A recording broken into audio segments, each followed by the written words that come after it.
Ano yun? Isda ba yun? Parang nagninining. Isang gintong perlas, nakapatong sa isang antigong altar sa ilalim ng lawa. Hala, anong klaseng isda yun, Higante?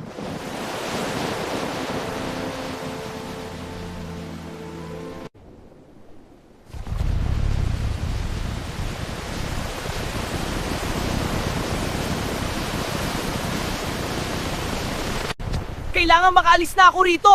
Hindi to normal!